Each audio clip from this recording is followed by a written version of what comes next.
It was just another ordinary day in the factory, where the deafening sounds of machinery and the clanking of metal filled the air. Workers moved about, each focused on their tasks, some cutting steel, others assembling parts, and a few inspecting the massive machines that kept the production line running.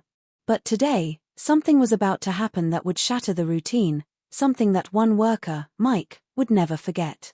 Mike had worked in the factory for years. He knew every machine, every corner of the place.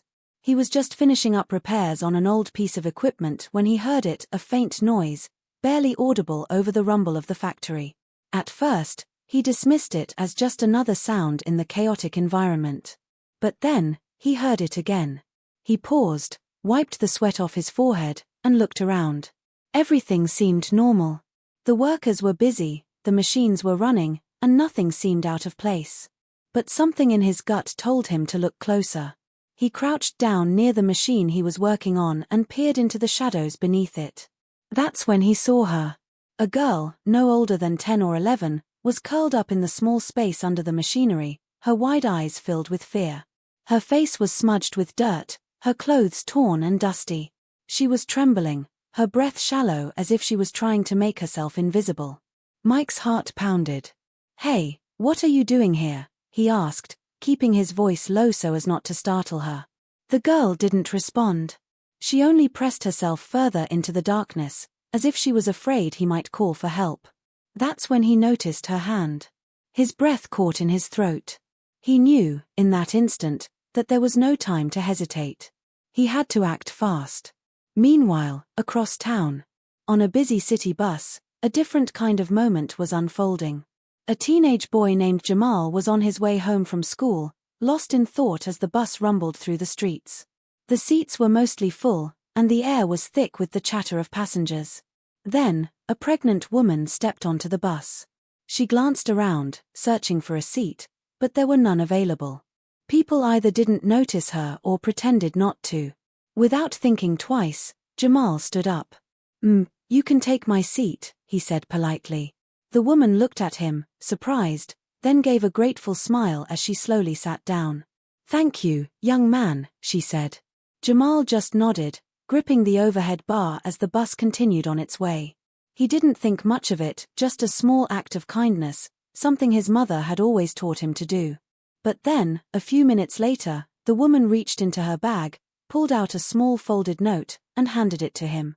"Take this," she said softly. Jamal frowned, puzzled. He unfolded the note and read the words written inside. The moment he did, his entire world changed. But what did the note say? And what would Mike do next after seeing that girl's hand? Some decisions happen in an instant, but their impact lasts forever. Mike's mind raced as he stared at the girl's hand. His pulse quickened. The dim lighting under the machine made it hard to see clearly, but there was no mistaking it. Her fingers were bruised, and a deep scratch ran along the side of her palm. It wasn't just a small cut, it looked fresh, as if she had scraped it against something sharp while trying to escape. The sight of it sent a chill through him. He glanced around the factory, making sure no one else had noticed her. If someone saw her before he figured out what was going on, things could get complicated. He didn't know who she was or why she was hiding, but his gut told him that she was scared for a reason. Carefully, he lowered himself to one knee and spoke in a calm, reassuring voice. "Listen, kid. I don't know what's going on, but I'm not here to hurt you. You're safe with me." The girl still didn't move. Her chest rose and fell quickly, her breathing shallow. She clutched her injured hand close to her chest, as if expecting him to grab her. Mike could see it now, she wasn't just hiding. She was terrified. A shout from the other side of the factory made him jump. He turned his head slightly, pretending to adjust his position, but his heart was hammering. If someone came this way and saw her, she might panic and run. And if she was running from something, he needed to know what. His voice softened even more. Okay. How about this? You don't have to talk. Just nod if you're hurt. I can get you help." She didn't nod. She didn't shake her head either. She just blinked at him, her large eyes filled with uncertainty. Mike sighed and rubbed his hands over his face. This wasn't good. He wasn't the type to get involved in things, but something about this girl. Something told him he couldn't just walk away. A thought struck him. What if someone was looking for her? What if someone dangerous was already inside the factory, pretending to work? The idea sent a new wave of tension through him. He needed to figure this out, and fast. He reached out slowly, offering his hand. "Come on. I won't let anything happen to you." The girl hesitated, then, ever so slightly, she moved. It wasn't much, just the tiniest shift in her position, but it was enough to make Mike believe she was starting to trust him. Then, just as she began to lift her head, a loud metallic clang echoed across the factory floor. Someone had dropped a tool, and the sound sent the girl shrinking back under the machine, disappearing into the darkness once more. Mike clenched his jaw. This wasn't going to be easy. Meanwhile, across town, Jamal stood frozen in the crowded bus, the note trembling in his fingers. His eyes ran over the words again, but they didn't make any more sense the second time. "Meet me at 6 p.m. This could change your life." The handwriting was neat but rushed, like whoever had written it didn't have much time. His gaze flickered to the woman who had given it to him. She was staring straight ahead, her face unreadable. Jamal swallowed hard. Who was she? And what did she mean by change your life? He considered asking her, but something held him back. If she wanted to explain, wouldn't she have done it when she handed him the note? Maybe this was some kind of setup, or worse, a joke. Still, he couldn't shake the feeling that this was important. The bus jerked to a stop, and the woman slowly stood up. For a second, she hesitated, then glanced at him. There was something in her eyes, something serious. Then, without another word, she turned and stepped off the bus. Jamal sat back down, gripping the note. His mind raced with questions. Should he go? Could he trust this? What if this was some kind of scam? But deep down, a strange sense of curiosity stirred. What if this was real? Back in the factory, Mike was still crouched near the machine, his nerves stretched tight. The girl had gone silent again, but he could still sense her there, barely breathing, barely moving. He needed to get her out of here. A voice called from across the factory. "Hey, Mike. You done with that machine yet?" He turned his head quickly. One of his co-workers, Ray, was walking toward him. If Ray got too close and saw the girl, there'd be no hiding it. Mike forced a casual nod. "Almost. Just checking something." Ray frowned but didn't push. "Well, hurry it up. Boss doesn't like delays." He turned and walked off. Mike exhaled slowly. That was close. He turned back to the girl, whispering, "Look, I know you're scared. But I need you to trust me. If someone's after you, I can help." This time, she moved. Just a little. Then, after a moment, she lifted her injured hand toward him. Mike carefully reached out and took a closer look. The wound wasn't deep, but it was clear she had scraped it trying to squeeze into a tight space, maybe running from someone. His grip on her hand tightened slightly, not out of force, but out of determination. "I don't know what's going on," he murmured. "But I promise, I won't let anything happen to you." The girl finally met his eyes. For the first time, Mike saw something other than fear in them. Hope. And for some reason, that scared him even more. Mike's heart pounded as he carefully helped the girl out from under the machine.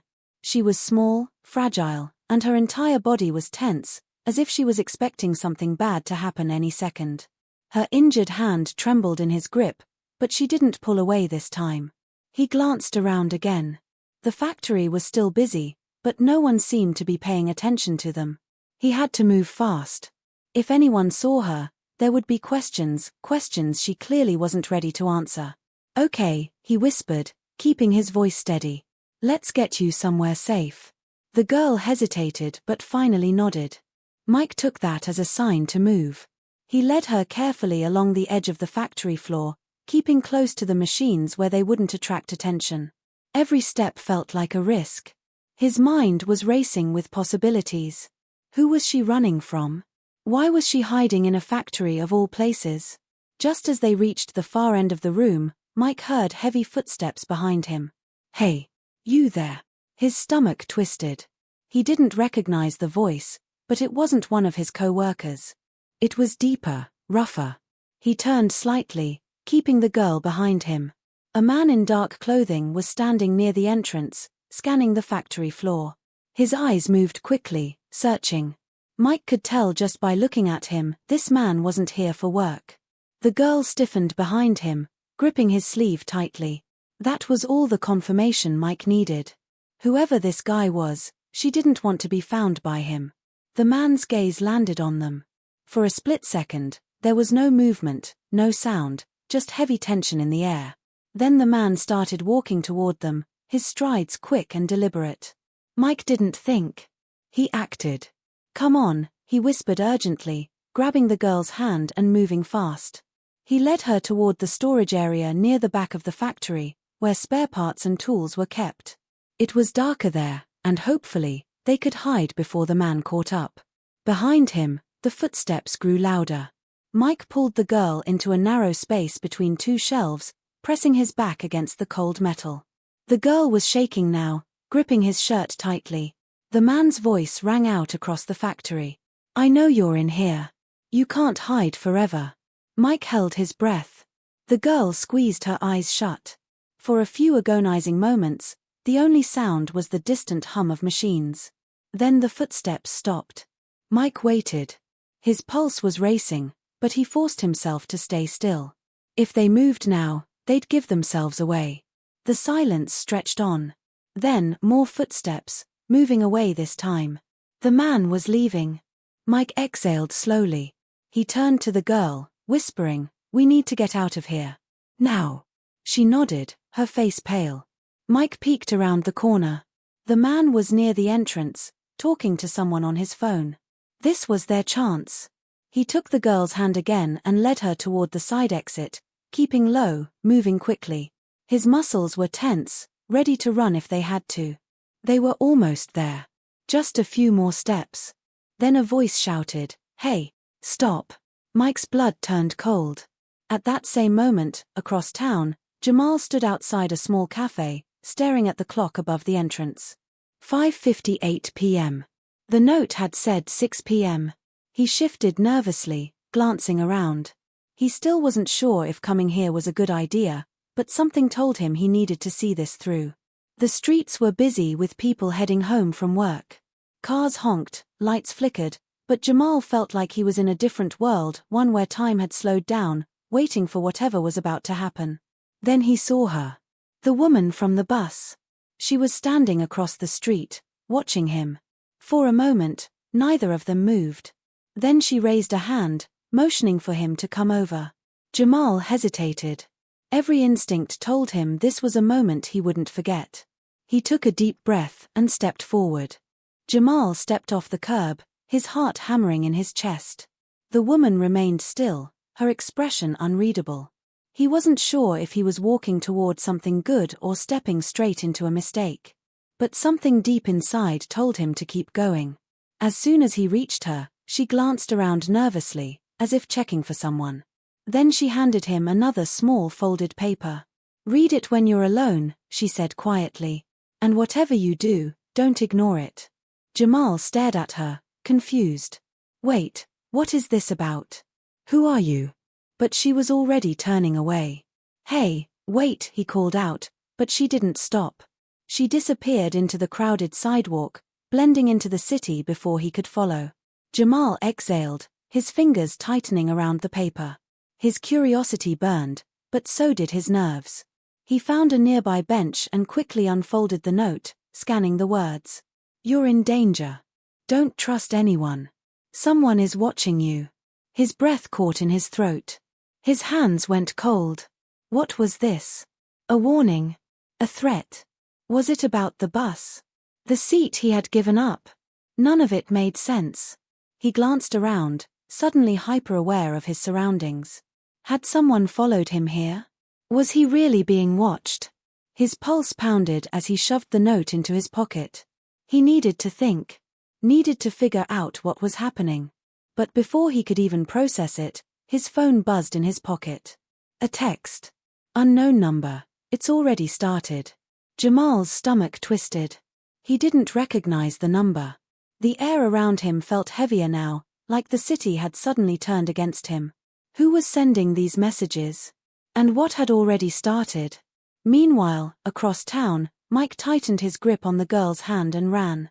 The man behind them had shouted, and now footsteps were pounding against the concrete, closing in fast. Go, go, Mike urged, weaving between machines and workbenches, his breath coming in short gasps. The girl struggled to keep up, but she held on to him, her small fingers gripping his arm like a lifeline. The factory exit was just ahead. A few more feet, and they'd be outside. But just as they neared the door, a shadow moved in front of them. Another man. Tall, built like a wall, blocking their only way out. Mike skidded to a stop, pulling the girl behind him. His mind raced. There was no way past him. No way out. The first man caught up, stopping a few feet away. Now they were trapped between the two. The taller man took a slow step forward. Hand her over, he said, his voice eerily calm. Mike's jaw clenched. Who is she? Why are you after her? The man ignored the question. She doesn't belong to you. Walk away, and we won't have a problem. Mike's heart pounded. He didn't know what was happening, but every instinct screamed at him that these men weren't here to help. The girl trembled behind him, barely breathing. Mike looked at the door again, then back at the men. He had only seconds to decide. Then, without warning, the factory lights flickered and shut off. Darkness swallowed the room. A loud bang echoed somewhere, followed by the sound of scrambling footsteps. Mike felt a sharp pull on his arm. The girl. She was tugging him in another direction, away from the men, deeper into the factory. She knew another way out. And in that moment, Mike didn't hesitate. He ran. Mike followed the girl through the darkness, his breath coming in sharp, ragged gasps. His eyes struggled to adjust, but she moved with certainty, pulling him between machines and crates as if she knew this place better than he did. Behind them, the two men shouted, their heavy footsteps pounding against the concrete. They were still being chased. The girl suddenly veered left, ducking under a low conveyor belt. Mike hesitated for a fraction of a second before dropping down and crawling after her. The moment he emerged on the other side, she was already pulling on a metal grate. A vent. Without a word, she slipped inside. Mike barely had time to register what was happening before he heard the men getting closer. He sucked in a breath, grabbed the edge of the vent, and forced himself through just as one of the men lunged toward him. The fingertips barely missed his ankle. The vent was tight, the air stale and thick with dust, but the girl kept moving ahead, her small frame making it easier for her to crawl. Mike pushed forward, his back brushing against the metal, the echoes of their pursuers still ringing in his ears. Then, suddenly, light. The girl had reached the other end, kicking open the vent cover. She wriggled through and disappeared into the open air. Mike scrambled after her, tumbling out into a dimly lit alleyway behind the factory. For a moment, everything was silent except for their heavy breathing. Then the girl grabbed his wrist. Come on. Her voice was small but urgent. It was the first time she had spoken. Mike didn't hesitate. He ran. They tore through the alley, feet pounding against the pavement. The cool night air burned in Mike's lungs, but he didn't dare stop. He could still hear shouting from inside the factory. The men weren't far behind. They turned a corner and nearly slammed into a parked car. The girl suddenly yanked him toward a side door of an old building. She pressed something on a keypad, and to Mike's shock, the door beeped and clicked open. She knew the code. She pulled him inside, slamming the door shut behind them. Silence. Mike pressed his back against the wall, his chest rising and falling. He turned to the girl, who was still gripping the handle, her whole body trembling. Okay, he breathed. What's going on? Who are those guys? The girl finally looked up at him, her big eyes filled with something deeper than fear. Something closer to understanding. They're not the only ones looking for me, she whispered. Mike frowned, but before he could ask anything else, a soft buzzing sound filled the air. A phone. The girl reached into her pocket and pulled out a small, outdated cell phone. She hesitated, then turned the screen toward Mike. A message was waiting. You're not safe. Neither is he. Mike's stomach dropped. He didn't even know who the message was from, but somehow, he knew it was true. Somewhere across town, Jamal stood frozen on the sidewalk, still gripping his phone. The mysterious number had sent another text. "It's time to run." His pulse thundered in his ears. He turned in slow motion, scanning the street, expecting to see someone watching him. But everything looked normal. Cars moved. People talked. Nothing seemed off. And yet, the weight of the words crushed him. Then, out of the corner of his eye, he saw it. A man. Dressed in dark clothing. Standing at the far end of the street, staring directly at him. Jamal's blood turned ice cold. The note. The text. The warning. It was real. And whatever was happening, he was now in the middle of it. Jamal's heartbeat roared in his ears as he locked eyes with the man across the street. A cold wave of fear rolled over him, but he fought the urge to freeze. Every instinct told him to move now. His fingers curled tightly around the phone, his mind racing with the meaning of the message. It's time to run. But where? The man took a slow step forward. Jamal's breath caught. His body finally reacted, his legs pushing him backward, then turning sharply. He shoved his phone into his pocket and darted down the sidewalk, weaving between pedestrians. His chest burned, but he didn't look back. He couldn't. He reached the corner and nearly ran straight into a parked car. His pulse pounded in his throat as he took off down an alleyway, the dim streetlights barely guiding his path. Behind him, heavy footsteps echoed. They were following him. His mind spun. Why him? Why now? The note, the woman on the bus, what had he stumbled into? Then his phone buzzed again. With shaking fingers, he pulled it out. Another message. Get to 405, Industrial Avenue. Now. Jamal barely had time to question it. A sharp voice rang out behind him, closer now. He had no choice. He sprinted toward the nearest street and searched wildly for a street sign.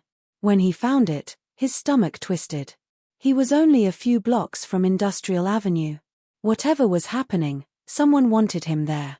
And at this point, he had nothing else to go on. Across town, Mike watched the girl, waiting for her to explain. Her small hands clenched the phone, her face pale. "Who sent that?" he asked. The girl swallowed hard. "Someone who knows I'm not supposed to be here." Mike exhaled sharply. "Okay, listen. I don't know what you're running from, but those guys back there," he gestured toward the factory. "They were serious.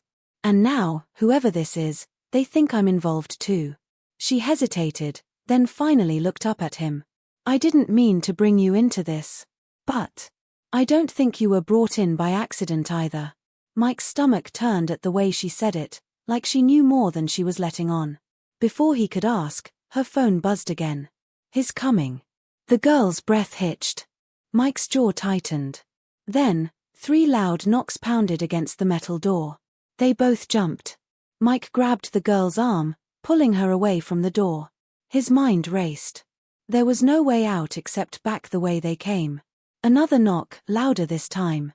Then a voice. "Mike. Open the door." Mike froze. It wasn't one of the men from the factory. It wasn't a voice he recognized at all. But whoever it was, they knew his name. The girl backed away, her face full of panic. "We can't open it." Mike hesitated. His gut told him she was right. Then, a noise behind them, a creak of movement. Mike spun around just in time to see a side panel in the wall shift open. And standing there, breathing hard, was Jamal. For a moment, no one spoke. Jamal's eyes darted between them, confused and wary. "You need to come with me. Now." Mike took a step forward, his mind barely processing what was happening. "Who are you?" Jamal pulled out his phone, holding up the screen. "I got a message telling me to come here." Mike and the girl exchanged a look. Then the girl did something unexpected. She reached into her pocket and pulled out her own phone, scrolling quickly. When she turned the screen to them, their stomachs dropped. It was the same message. "You're not safe. Neither is he." Jamal ran a hand over his face. "I don't know what's happening, but someone is pulling all of us together." Mike's mind was racing. Was this all planned? A setup? Some kind of warning? A loud bang rattled the metal door. Jamal's head snapped toward the noise. "We have to go. Now." Mike didn't argue. He grabbed the girl's hand, and the three of them moved fast, slipping through the secret passage Jamal had found. They hurried down a dark corridor, the air thick and stale. Footsteps echoed behind them, distant but gaining. Whoever was outside the door, they weren't giving up. Jamal led them through a narrow gap between buildings, emerging into a back alley where an old car was parked. "Get in," he said, yanking open the door. Mike hesitated. "Whose car is this?" Jamal shook his head. "I don't know. The message said it would be here." Mike wasn't sure what was crazier, the fact that he was trusting a guy he had never met, or the fact that everything kept happening exactly the way the messages said they would. But they had no choice. They piled in. Jamal slid into the driver's seat, and just as he turned the key, the sound of running footsteps filled the alley. Mike turned his head, and for a brief second, he saw the man from the factory. His face was twisted with rage. Then the car roared to life, and they sped off. No one spoke for a long time. The city lights blurred past them, the night stretching on. Finally, the girl broke the silence. "I think I know who's behind this." Jamal and Mike both turned to her, waiting. She took a deep breath. "They're watching people. Looking for certain ones. I don't know how they choose, but..." She hesitated. "They chose us." Mike frowned. "For what?" She looked down at her hands. "I don't know yet. But I know one thing." She glanced up, her eyes dark with certainty. "This isn't over." The car sped forward, disappearing into the night.